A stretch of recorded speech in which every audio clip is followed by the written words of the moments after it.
halo Sobat Warta Kota, kembali lagi dengan saya Desi dalam acara wawancara eksklusif Wansip Warta Kota Live.com. Saat ini saya tengah bersama dengan Ketua Ikatan Silat Silat Betawi Indonesia. Oke. Ketua Ikatan Silat Betawi Indonesia ISBI Jaya dengan Pak Muhammad Rifki ya, Bang Muhammad Rifki atau dikenal dengan Eki Sipitung. Nah Bang Eki ini dengar baru-baru ini dapat penghargaan dunia nih Bang. Gimana nih Bang, dari UNESCO lagi PBB langsung yang menyerahkan ke Abang, dan bisa ceritain dikit nggak sih penghargaan itu bentuknya seperti apa Bang? Penghargaan ini bentuknya piagam aja ya, piagam, tapi karena di situ ada logo kebesarannya, ada logo UNESCO, ada logo organisasi dunia di situ. Bahasanya juga bukan bahasa kita, bahasa Inggris gitu. Dan ada tanda tangan dari UNESCO-nya langsung. Sebenarnya saya dapat penghargaan ini nggak langsung ujuk-ujuk saya diundang ke UNESCO juga. Jadi peristiwa 2019 itu di mana pencak silat ditetapkan atau diputuskan oleh sidang UNESCO di New York di PBB itu menjadi warisan budaya dunia. Kita bersyukurlah bahwa pencak silat akhirnya menjadi milik kita, bukan nggak bisa diklaim negara lain gitu. Bahwa murni silat ini adalah warisan yang dimiliki oleh negara kita. Sebagai bentuk rasa syukur, ketika itu memang diusulkan sebagai inisiatornya adalah Babe Edi Nalapaya, di mana beliau adalah tokoh besar, tokoh juga yang menggeluti dunia persilatan, kepada pencak silat Indonesia. Beliau pernah jadi ketua umum, bahkan menjadi presiden dunia, dan bahkan sekarang menjadi tokoh silat dunia. Jadi karena usia beliau itu sudah 90 tahun lebih ya, Masya Allah, jadi belum lama hari Raya Idul Fitri saya sebagai anak atau sebagai murid beliau, sebagai saya anggap orang tua juga, saya bermusyawarah untuk Idul Fitri gitu ya, kemarin di 1443 Hijriah. Ternyata dari silaturahim itu berkembang bicara soal bahwa dia ingin memberikan penghargaan itu pada saya. Saya bilang, ini apa nggak berlebihan? Saya bilang, enggak, gue banyak yang gue kenal, yang gue tahu katanya, pesilat-pesilat atau yang pelaku penggiat silat, tapi ya itulah yang gue pilih sebagai penerus.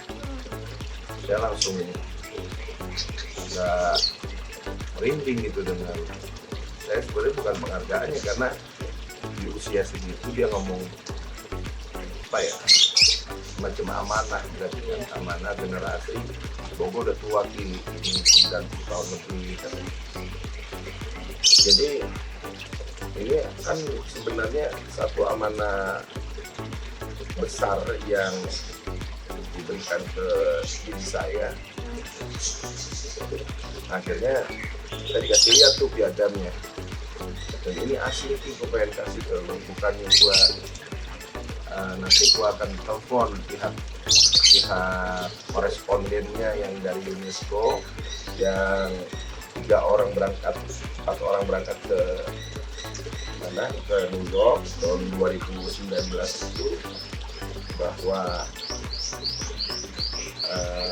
ini gua akan kasih ke sini begini persyaratannya, biar lo penuhi dulu katanya.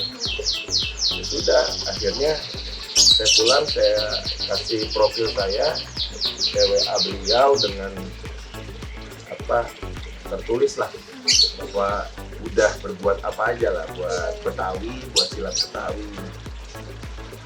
Ternyata masuk kategori itu dan dikembalikan lagi ke dia katanya, terserah Babe, tapi kalau dilihat memang sudah layak dan pas kategori itu, karena dibawa silat ini bukan hanya silat Betawi ini hanya tingkat lokal dibawa sama saya. Jadi saya udah pernah bawa juga memperkenalkan silat Betawi itu ke Korea Selatan pada festival Seoul waktu itu, lalu di Jepang di festival Tokyo Culture. Jadi kita diundang Jakarta dan kita yang berangkat silat Betawi, lalu kita gelar 24 jam nonstop silat Betawi. Saya konsisten pada bagaimana mengangkat silat Betawi. Lalu saya juga diminta pada hari kemerdekaan Republik Indonesia 17 Agustus di Istana Presiden, penampilan silat Betawi kolosal 300 pesilat Betawi itu di hari kemerdekaan di 2018. Dan di 2018 juga peristiwa Asian Games kita dipakai kolosal lagi silat Betawi, 500 pesilat Betawi di seremoninya di penutupan Asian Games, kebetulan karena pencak silat sebagai juara umum di Asian Games. Lalu kita diminta lagi tampil di film Rano Karno, Sidul apa yang terakhir ya di bioskop itu. Pokoknya kita tampil untuk sebagai opening film itu, film dulu di Monas kita diambil 200 orang. Jadi nggak tahu ya, jadi apa mungkin ya dulu lagi juga Rano Karno juga memperhatikan gitu. Jadi dia kayak ada jalannya ya buat pencak silat Betawi itu kayak orang udah Allah udah kasih jalannya gitu. Ini kita juga di luar dugaan gitu. Artinya begitu kita tawarkan ke teman-teman perguruan, apa sanggup nggak? Sanggup. Ini kita gini gitu. Jadi hal-hal yang kayak begitu tuh kita ngalir aja sih. Nah, rupanya ada yang perhati gitu. Kalau saya kiranya mengabdi aja udah, ikhlas aja. Kita ada peluang nih, ayo. Bahkan yang tadinya apa ya simpang siur lah, orang beginilah, isunya begini begitu kan. Tapi kita kasih pengertian gitu. Yang penting kita dikenalkan begini. Bahkan hampir nyaris kita diundang sama RRC ya, Cina itu pada saat dia kelihatannya mau ulang tahun Shaolin lah ya, Shaolin Temple-nya. Saya diundang di Hotel Grand Hyatt untuk membicarakan pertukaran seni bela diri di battle Cina, gitu ya? Battle gitu. Kalau ibaratnya sekarang ya battle dancing kali ya. Dan saya juga sampaikan ke teman-teman, wah udah serius juga gitu. Banyak yang latihan atau apa, karena 2019 itu tawarannya, persiapannya 4 bulan kalau nggak salah. Bahkan dia yang datang ke Indonesia, dia nyari, terus saya ditelepon, saya diundang di Hyatt, saya lihat ini kok pakai bajunya nih, pakai baju kungfu gitu ya. Saya bilang ini, dia nggak ngomong awalnya, pokoknya bang ada yang undang nih dari Cina mau ketemu gini. Kalau bisa bawa temen dah, 1 orang 2 orang pakai taksi.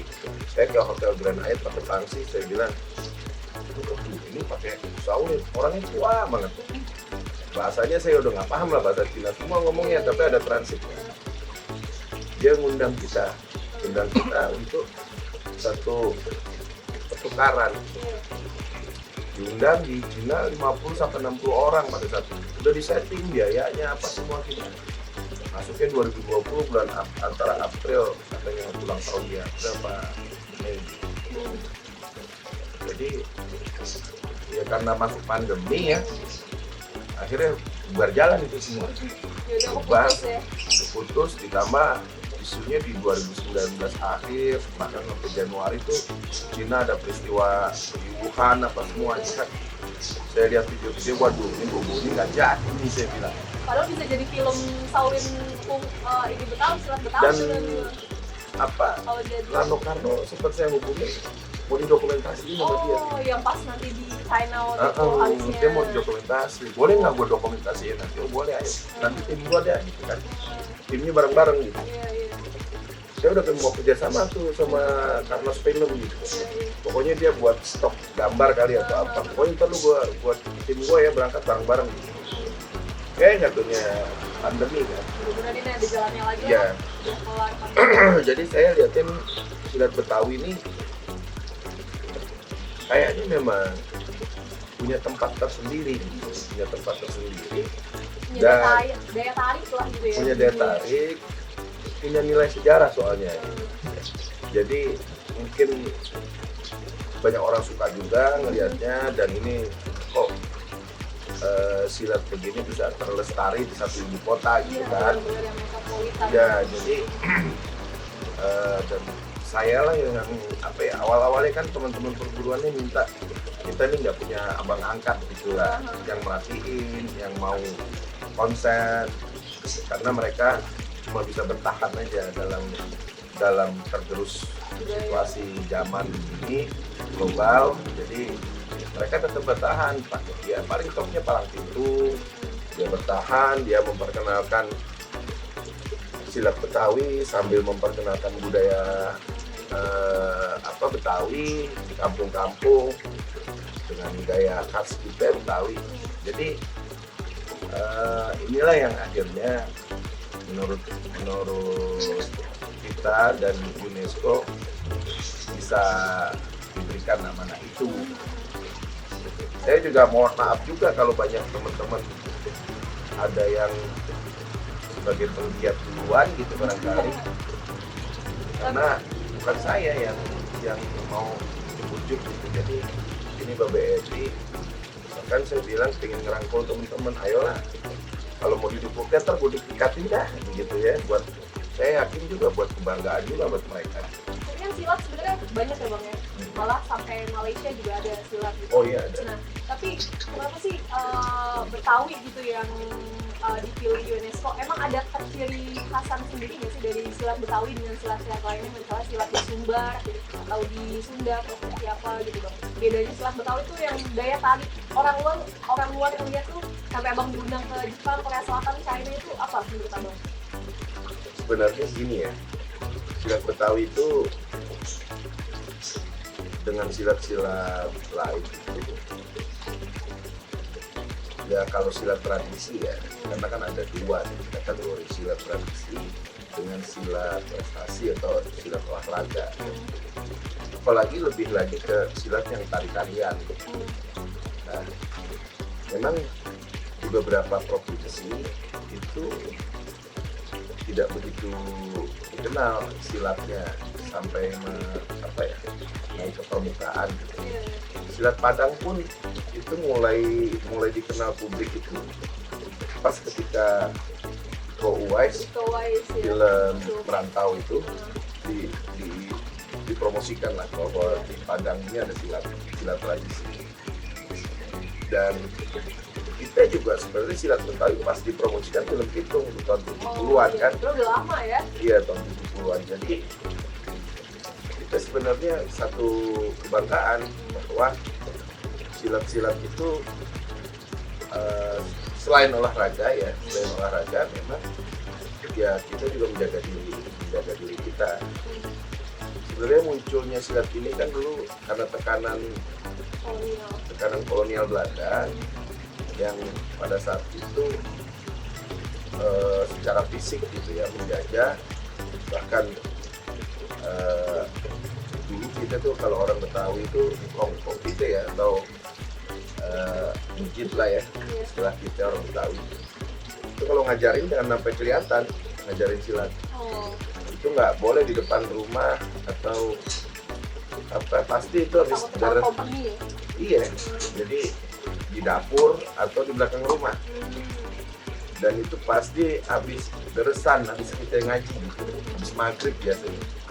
Setelah maghrib terus kita ngaji, habis setelah Betawi deresan lah. Bisa gelap lah ya. Ya baru latihan, baru kita main. Kalau nggak habis maghrib, mau subuh. Gitu. Sholat subuh, pentil tuh. Atau habis maghrib, gitu. Pokoknya gelap aja. Jadi kita nih warisannya ini sampai sekarang ya masih menjaga itu. Cuma memang kalau dulu tuh kita nggak diundang, nggak ditanya, nggak diminta tuh nggak berani kita main. Ya, kalau sekarang ya karena buat dalam konteks melestarikan, jadi ya dalam acara-acara milad, acara palang pintu ditunjukin lah tuh silat kita. Ya selama itu untuk buat mempromosikan ya nggak apa-apa juga. Cuman kalau kadang-kadang saya suka saranin itu jangan keluarin semua gitu kalau di panggung, asal buat nunjukin doang nggak apa-apa. Kenapa tuh bang bahayanya kalau keluarin semua? Emang sebahaya apa sih? Ya berarti dijengkalin apa silat kita. Bahasanya kalau orang yang udah lebih tinggi ilmunya segini doang loh gitu. Tak sombong ya. Iya pertama bukan sombong, artinya kebaca gerakan kita. Ah ini mas gini gitu. Oh jadi sama perguruan tuh ada hal-hal yang dirahasiakan sebenarnya. Oh iya dong. Ada mainan yang nggak boleh dibuka. Nggak boleh dibuka. Berarti ini banget ya, apa sakral banget sebenarnya silat Betawi itu bukan cuma sekedar apa ya budaya. Ya bukan sekedar pertunjukan aja gitu, tapi memang ada. Kalau yang paham ya, yang dikasih cuma selangkah, 2 langkah. Tapi yang ini kan berarti masih banyak gerakan-gerakan silat Betawi yang sebenarnya warga Indonesia atau warga Betawi, warga Jakarta sendiri nggak tahu gitu ya sebenarnya. Apa sih kira-kira yang hebatnya di silat Betawi ini? Sampai dulu ada tokoh Si Pitung juga kan yang jadi tokoh melawan kompeni Belanda, sampai takut gitu sama orang Betawi. Jadi ada beda dari silat tradisi atau silat dengan silat prestasi. Kalau silat prestasi ini kan dia di level terakhir hanya melumpuhkan, nggak boleh mematikan. Nah kalau silat kita ini diajarin sama engkau kita sampai tuh musuh kita mati. Tangan kosong? Tangan kosong. Bisa ya? Iya, jadi mau main di lehernya, mau main di pahanya, mau main di badannya, pokoknya lu notok bagaimana cerita, sampai mati nih orang gitu. Tapi satu lawan satu Ada atau ilmu tahapannya. ada ilmu tahapannya ya? Tapi bisa satu Diajarin lawan gitu. satu atau satu lawan banyak gitu? Ya ada yang 1 lawan 1, ada yang 1 lawan lebih dari 1. Itu semuanya memang ada apa ilmunya lah, ada tahapan-tahapan belajar. Tapi sampai sekarang masih dilestariin ya silat mematikan itu? Masih semua. Masih ya? Masih. Perguruan-perguruan sebenarnya masih. Cuma ya itu dari pertunjukan paling ya di level-level gurunya lah, guru-guru mudanya. Tapi kalau di murid-murid kayak sekolahan, kita ngajar nih gitu ya, ngajar sekolahan di ekstrakurikuler, kan macam-macam tuh. Ada yang belajar taekwondo, ada yang belajar karate, dan ada belajar silat Betawi. Paling ya sebatas buat olahraga aja. Dan itu festival-festival lah gitu sampai di situ. Yang sampai mematikan itu udah tahapannya beda lagi kalau Beda. lama lagi puluhan tahun mungkin belajarnya ya. Enggak juga, enggak sampai puluhan tahun. Mau serius juga 2 tahun dapat bisa, 3 tahun dapat bisa.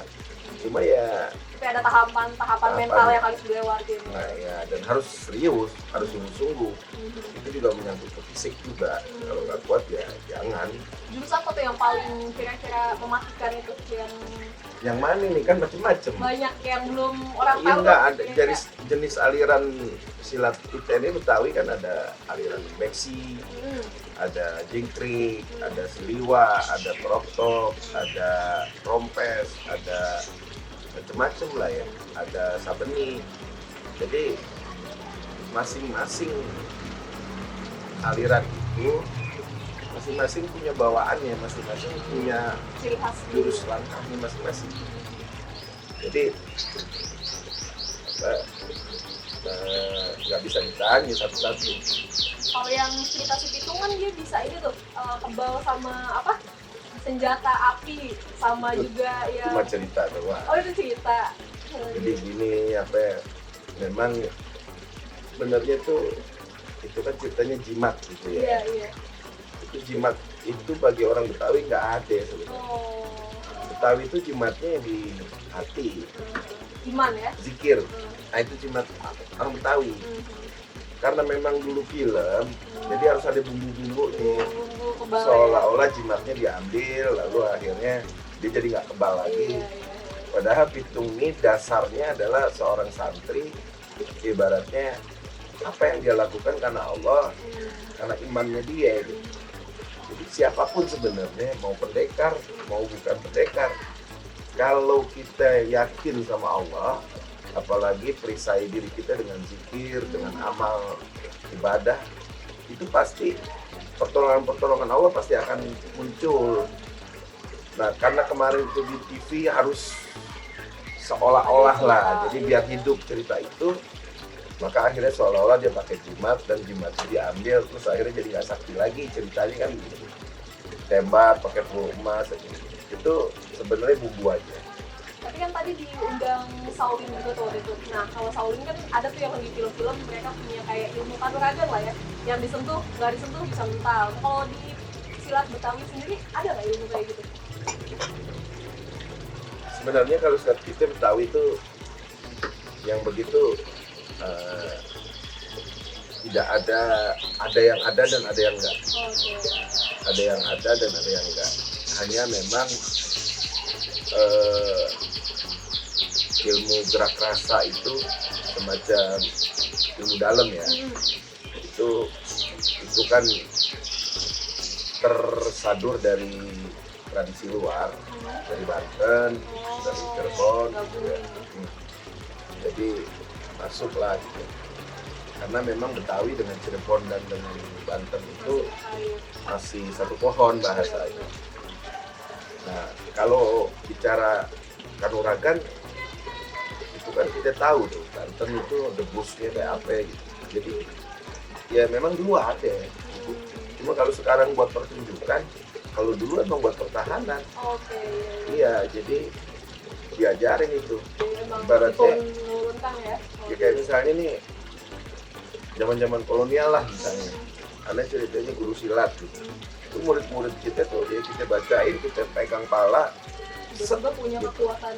iya dikasih semua tuh ilmu. Dia nggak tahu tuh, dia cuma bisa mentil doang sebenarnya. Oh, gitu. Tapi nggak taunya lebih gesit, bisa macem-macem. Dia tuh udah kekuatan Allah karena memang udah ya guru-guru dulu tuh ngasih nurunin ilmu. Selain dia ilmu yang memang silat, tapi dia juga kasih sesuatu yang dia bisa dapat bahwa dalam mata fisik berbeda gitu. Jadi dia bisa dia ngilang, bisa dia kuat, tiba-tiba dia dibacok agak mempan. Istilahnya kalau dulu mah banyak yang kayak gitu, tapi sekarang udah beberapa doang ya yang Dia mau buat apa kalau sekarang? Ya, Kalau sekarang mau buat apa gitu. Jadi dulu karena memang di depan mata kita gitu kan, Musuh. Belanda, musuh, akhirnya wajib itu dipakai digunakan. Kalau sekarang sebenarnya bukan nggak ada yang begitu, ada. Cuma kan kita kan karena emang situasinya lagi nggak konflik, kita ya mau ngapain ya? Jadi bahasanya kan orang-orang tertentu aja untuk supaya itu terus Bener. ada ya. Paling akhirnya buat jadi olahraga aja, tenaga dalam, buat pernapasan. Jadi silat Betawi ini memang agak unik dari seluruh persilatan yang di provinsi lain gitu ya. Ya uniknya tadi tuh banyak kelebihan yang itu dia tadi, mungkin karena dulunya itu terlalu daya tekan Belanda tuh terlalu kuat, maka akhirnya tokoh-tokoh itu mencari solusi, lain mencari ya, ilmu-ilmu yang memang supaya bisa melawan gitu, supaya bisa bertarung. Jadi uniknya di situ bisa jadi silat Betawi itu keberagaman dari semua silat-silat yang karena kan Belanda fokusnya di Jakarta. Dan ditambah memang Belanda itu ada pola divide impera itu, pecah belah. Jadi jawara-jawara yang mau bayaran dibayar sama Belanda, sama tuan tanah, sama tuan tanah Cina lah, sama tuan tanah orang-orang kita juga yang jadi antek-antek Belanda. Pak, ya memang di jawara beneran diadu sama jawara yang memang perjuangan, yang memang pribumi yang melawan penjajahan. Yang penting dia kan dapat upeti. berduit, Ini- ilmu jadi. Balik lagi nih Bang ke penghargaan UNESCO ini kan tadi diundang berbagai negara udah gitu kan, dapat penghargaan dari PBB juga udah. Nah setelah ini kan ini pandemi juga udah mulai landai nih Bang. Kedepannya apa yang Abang kenalkan silat Betawi? Ada rencana-rencana ke depan nggak sih? Kalau yang di depan mata sih kita mau tampil di Formula E. Oh nanti berarti deket nih nanti. Iya. Tanggal berapa tuh Bang kalau boleh tahu? Ya pokoknya kita kepengen kolosal lagi gitu. Tapi udah ada undangan buat di Formula E? Belum. Belum.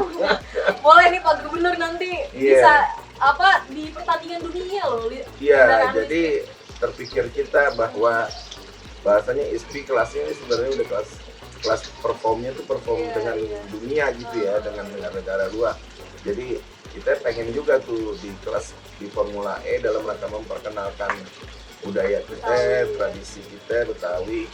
Apalagi ini di gelarnya di Jakarta Iya. dan tuan rumahnya di Ancol lagi ya, tuan rumahnya Mbak Gubernur. Nah kita pengen tuh mau tampil kolosal begitu di Ancol atau paling tidak ada parade begitu dan bisa nanti ditonton para pembalap-pembalap Formula E. Iya, pembalap dunia ya. Nah iya pembalap dunia minimal kita parade lah, parade dari silat ini. Tapi ntar jangan diambil, ntar yang lain ngambil nyontoh aja. Jadi kita ingin supaya memperkenalkan. Saya sih nggak ada. Jadi nggak terbatas di Indonesia atau di Jakarta doang, tapi buat keluar lah ya. Iya. Sekarang paradenya. Ya artinya memang silat Betawi ini sebenarnya contoh aja personalnya aja Iko Uwais itu silat Betawi dia. Oh, bukannya Sumbar ya? Dit? Bukan, itu silat Sumbar itu dia Sumatera Barat itu di film. Oh, dia awalnya sebenarnya belajarnya justru dari Silat Betawi, dia orang Betawi. Oh, dia iya. Dari fisiknya, dari gerakan fisiknya ya, gerakan silatnya itu diakui dunia Berarti sebenarnya. ada pesilat yang udah jadi bintang film dunia sebenarnya pesilat Betawi. Dan itu silat Betawi itu sering ngomong di mana-mana. Ini belajar silat Betawi di Kayu Manis.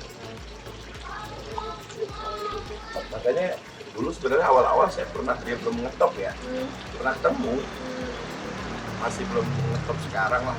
Sering di beberapa Kalau perguruan sekarang pasti gitu. susah, udah susah dan itu udah pakai argo bayaran ya, apa ini mau mentir mau apa. Tapi saya yakin sih suatu saat bisa ketemu sama dia teman-teman karena dia saya bersyukurnya gini, saya sukanya sama dia tuh dia kemana-mana ngakuin bahwa dia silat Betawi. Mudah-mudahan nanti ada film yang lain lah ya tentang khusus silat Betawi lagi nanti. Ya mudah-mudahan dan bayarannya tinggi dia udah kelas apa tuh Main film Hollywood duit, ya guys, kan? ya, Hollywood. dia kan kalau nggak salah sekarang main di apa tuh film Drive ya. bukan film ini nih yang Sylvester Stallone yang apa sih lupa buat judulnya film itu apa Expendable. Oh, Expendable ya. Oh. Nah, mudah-mudahan nanti ada lah beberapa Itu film kan Betawi. Expendables itu film tokoh-tokoh jagoan-jagoan film action tingkat dunia ya Kumpul di situ. itu kumpul. Nah di Indonesia rupanya yang dilirik adalah Iko. Silat Betawi kan. Iya silat Betawi. Dan dia ngobrol di mana-mana tuh selalu bawa Bawa nama silat dan silat Betawi. Kita obrolin hal lain lagi nih Bang. Abang kan sebagai tokoh Betawi juga nih Bang kan, tokoh budaya juga. Nah sekarang kan udah apa ya, udah era globalisasi, era media sosial juga, apa-apa viral di TikTok, apa-apa viral di buat apa kira-kira budaya Betawi yang kira-kira ini setahun 2 tahun kemudian bakal punah nih gitu. Kayaknya ini harus diangkat nih buat sama anak muda gitu kan, yang nggak ada di ekstrakurikuler sekolah atau apa gitu Bang. Kira-kira apa sih budaya Betawi yang kira-kira Sebenarnya gini ya, dengan yang namanya budaya atau tradisi kita tergantung diri kita juga sih mau kita bertahan atau mau kita pertahankan karena banyak contoh negara-negara lain, negara luar ya, iya, yang masyarakat adatnya, masyarakat aslinya itu hilang tergerus dengan zaman. Singapura lah, nggak usah jauh-jauh. Yang namanya budaya tradisi Melayu, bahkan pribumi Melayunya hilang lama karena ya itu bukan tergerus zaman, tapi ada penjajahan di situ. Karena lemah masyarakat adatnya, masyarakat pribuminya, maka akhirnya hilang, pelan-pelan tergeser, dan itu hanya disisakan di Singapura, hanya disisakan lagu kebangsaannya aja, lagu Melayu. Mengenai paham, sistem, apa semua itu udah bukan bangsa Melayu lagi. Padahal itu bahasanya tuh babat tanahnya itu bersama Indonesia nempel kan. Pasti itu tradisinya sama kita, Singapura, Malaysia, Brunei. Nah, bagaimana kita juga semua sebenarnya zaman itu boleh beda, tapi sebuah culture atau culture ya, sebuah budaya itu jangan hilang. TikTok boleh masuk, YouTube boleh masuk, cari duit gampang sekarang misalnya. Cuma itu, karena dengan tradisi budaya, di situ ada kesantunan, di situ ada kearifan, di situ ada nilai-nilai luhur yang harus kita jaga. Jadi bukan sekedar silat itu bukan aja sekedar mainan fisik, tapi di situ ada ngaji sebenarnya, ada diajarin kesantunan, ada diajarin moral juga, ada moral. Anak kita main game online itu karakternya udah berbeda nih. Jadi keras, jadi temperamen. Silat kayak jadi kesabaran. Iya, semua. Kesabaran. Kita ketemu, Assalamualaikum. Baba, misalnya guru gitu ya. Ini bisa mencegah tawuran di Jakarta. Cium tangan. Kalau emang di dalamnya bisa cegah tawuran di Jakarta juga itu anak-anak cowok yang suka ini ya, silat kalau di dalam. Oh iya. Semua lah. Karena dulu itu diajarkan benar, bukan dulu lah ya, mudah-mudahan sampai sekarang. Artinya diajarkan benar itu nilai-nilai luhur. Jangan kurang ajar sama yang tuaan. Begitu lo udah ilmu lo udah tinggi, lo semakin tinggi semakin merunduk. Tapi kalau sekarang kan udah beda. Tapi kita jangan pesimis. Pasti bisa ya Bang ya? Bisa kita, jangan pesimis. Asal lo berapa orang, lo ninggalin, asal gua kagak gitu aja.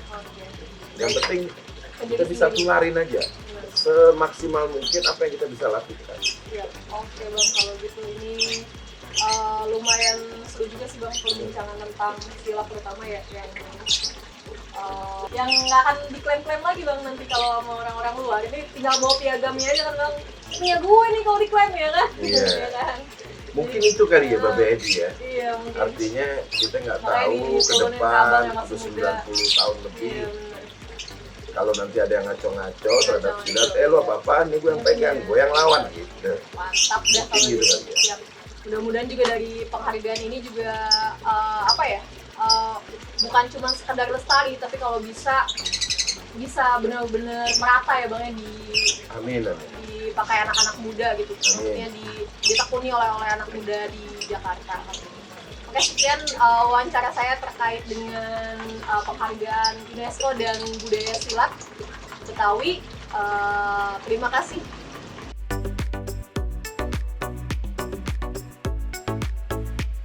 Jangan lupa subscribe ya.